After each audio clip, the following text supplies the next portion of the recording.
Quelle mouche a piqué le quatrième enfant du pharmacien Jakob Roskovitz, né à Dvinsk en Russie? Il commença par vendre des journaux dans la rue, puis deviendra un immense peintre du XXe siècle. La famille de Mark Rothko, immigrée aux États-Unis, et, comme Richard Serra, dont je vous ai parlé la semaine dernière, il a fait ses études d'art à l'université de Yale. En 1925, il s'installe à New York et sollicite en vain une bourse pour l'American Laboratory Theatre. Il s'inscrit dans un modeste atelier d'art graphique où Archil Gorski est élève surveillant. Quelle mouche l'a piqué d'adopter une méthode césarienne, suivant les conseils de son prof de dessin? Mark Rothko a une passion pour Rembrandt, dont il voit les œuvres au Metropolitan Museum.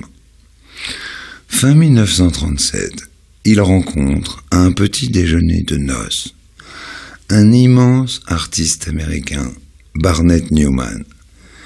Cet homme comptera beaucoup dans sa vie.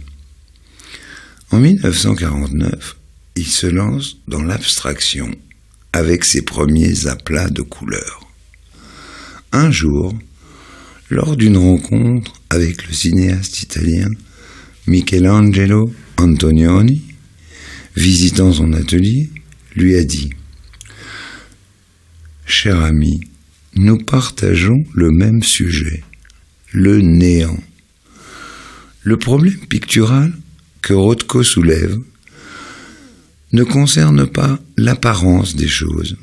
Il traite du fossé qui sépare l'espace imaginaire de l'espace réel.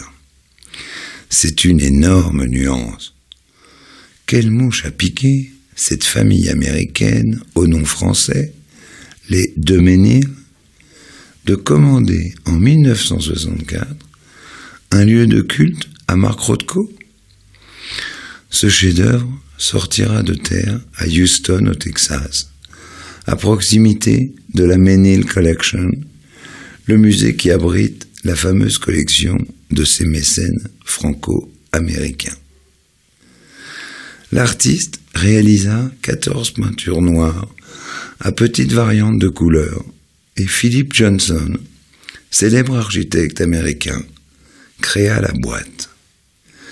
Une grosse bagarre d'ego commença alors entre les deux hommes.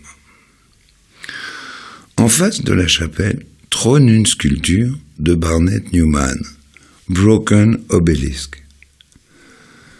Quelle mouche a piqué ce grand génie de se suicider en 1970, un an avant l'inauguration de son lieu de culte? Peter Gabriel, tout renversé, composa une chanson, 14 Black Paintings, suite à sa visite du lieu. Point commun à tous ces grands artistes, on ne saura jamais quelle mouche les a piqués.